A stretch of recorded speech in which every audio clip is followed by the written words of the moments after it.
Hello, my name is Dante Vernay, and welcome to the 10 Room Bizarro YouTube page where I talk about films that I believe need to be talked about more. Like tonight's film, 1984's Too Naughty to Say No. 1984's Too Naughty to Say No, and that is Ginger Lynn right there and the elusive actress Angel, just by one name. Too Naughty to Say No, 1984. This is put out by Vinegar Syndrome on DVD. Here is the back of the DVD here. We got some screenshots from the film and a little write-up on the back. And this looks unbelievable. It is actually in 2K from the 35mm negative. Who else is doing stuff like this? Too Naughty to Say No, 1984. Now, this film actually, if you're aware of the world of X-rated films, we do have some very big names in here, not just Ginger Lynn. This is Angel's first film, supposedly, but we also have the male actors Eric Edwards, Jamie Gillis. We even have Lisa DeLue in here. So it's a pretty big cast of people. Now, the film itself is very, very unique, very weird and interesting, and we're going to get right into it. Too Naughty to Say No is basically, it's inspired by the writings of the Marquis de Sade. Now, if you know my YouTube page at all, you'll know that I do a lot of reviews for Jess Franco, and Jess Franco was very much inspired by the Marquis de Sade, but I haven't encountered an X-rated film as of yet that really noted to be directly inspired by the Marquis de Sade. Too Naughty to Say No actually purports to do that. So very, very interesting. So let's get into this film here. Essentially what we have is like two schoolgirls kind of at a Catholic school with a nun, and they're reading the Bible together. The one girl in particular is reading the Bible and displays a sort of innocence about the Bible itself and about trying to learn what it has to say, and it's done in a very comical manner. As she does this, she starts to dream or daydream or dream within a dream, and that is when the movie starts to envelop, and the movie itself is following these dreams within dreams within dreams, entering into wild sexual worlds encompassing, like all of our dreams, the people and things around us kind of getting a bit warped. So what's very interesting in here is that this film takes on a very surreal and obviously directly dreamlike quality to it, but a very surreal quality where people's characteristics and names and faces don't matter as much because they're coming in and out of frame, and things are happening one after the other in a very nonsensical, illogical type of way, which brings that surreal nature to it all. And as you know, the innocence of this lead character who is doing the fantasies or the dreams within dreams, you know that this could almost be quite a nightmare of sorts. But how she comes out of it, it could also have been something enjoyable at the same time, and you can see it envelop throughout.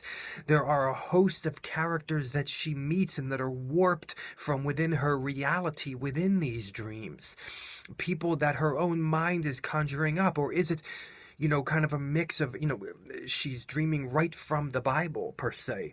But these don't necessarily seem like characters from within there, but we do have people such as Nazis, and of course, priests, clergymen, pimps, police officers, lesbian women driving in the night.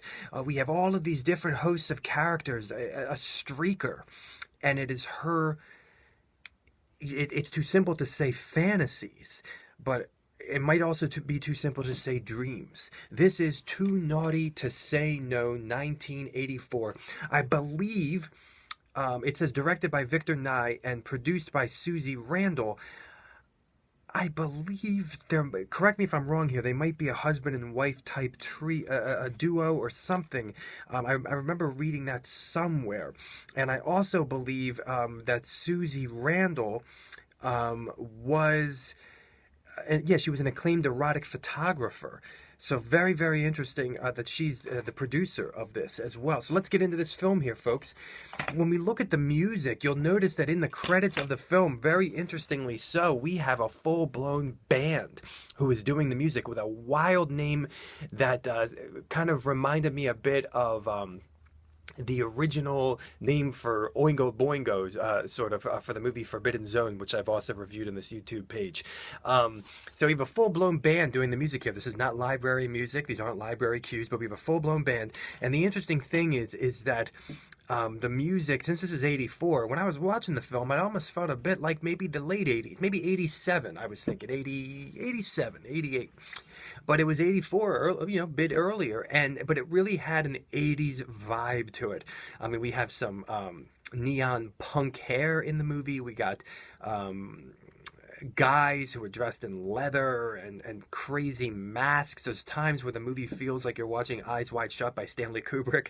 Then there's times you feel like you're watching just the way the guys look, it seems like almost like a gay porno at times, but there's no gay sex in here. But it has that vibe with the guys sometimes. But it also has kind of a biker vibe mixed in there, of course. The punk, the rockabilly, kind of some scenes reminded me of the movie Bloodsucking Freaks at times, and some weird set pieces. Just with ritualistic candles and caves and things like that.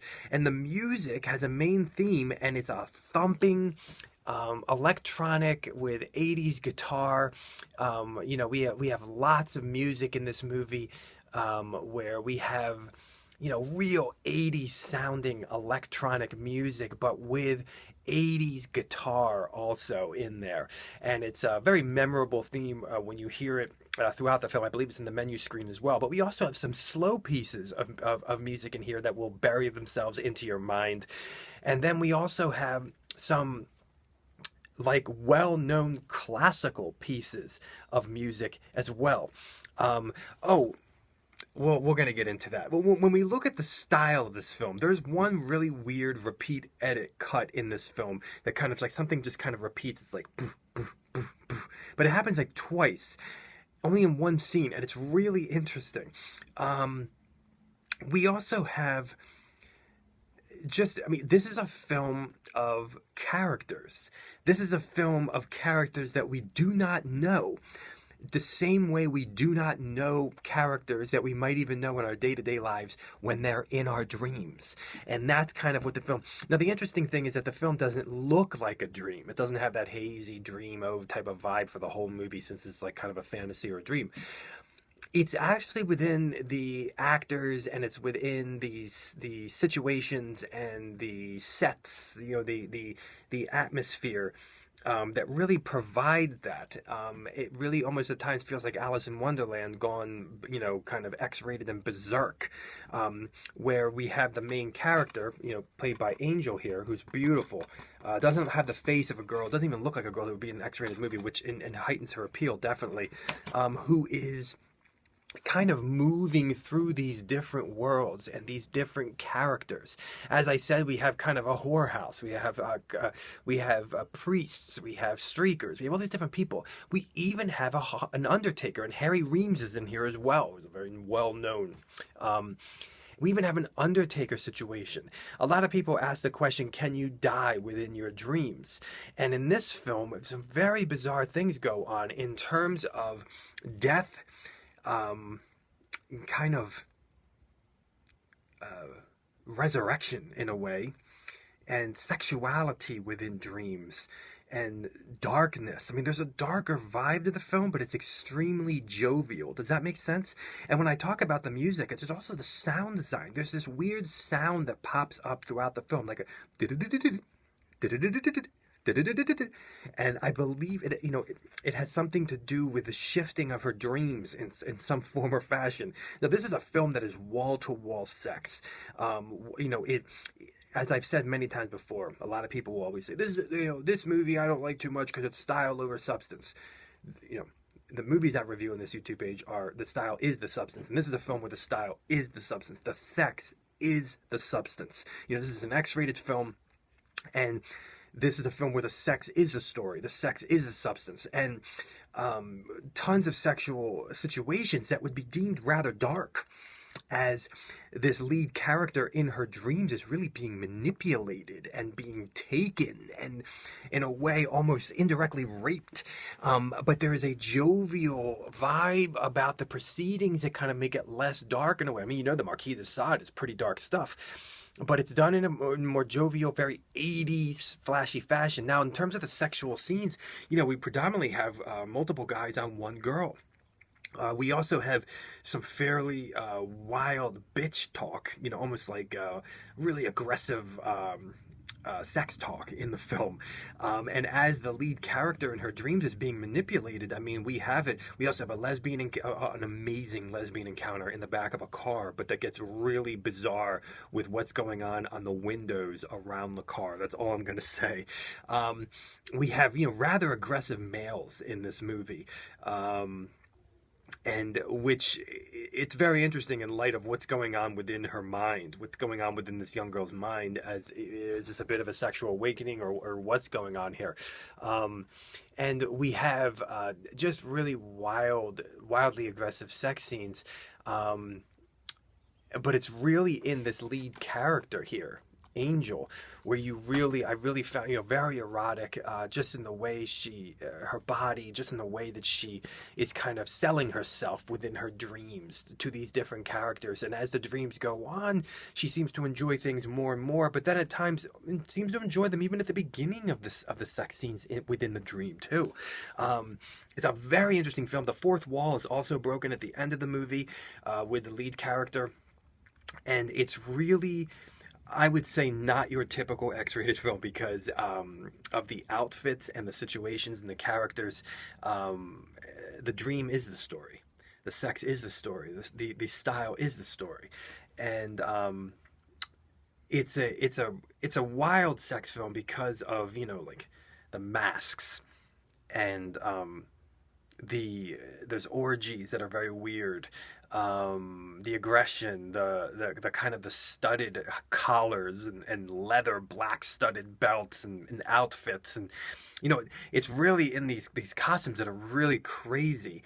But the sex scenes are wild, and they're longer, and they're just they're weird, and they're wild. It's not your typical X-rated film. And the sex scenes with her are just awesome. I mean, she looks great, just her face. And then Ginger Lynn is always great. I mean, always seems like she's just totally into what she's doing. And the guys in the film are really hamming it up, no pun intended, and are totally insane. So this is Too Naughty to Say No, 1984. This is only on DVD from Vinegar Syndrome, and it looks and sounds amazing. This is really a unique X-rated film. Thank you so much for watching the 10 Room Bizarro YouTube page, where I talk about films that I believe need to be talked about more, like Too Naughty to Say No. Thank you so much, and good night.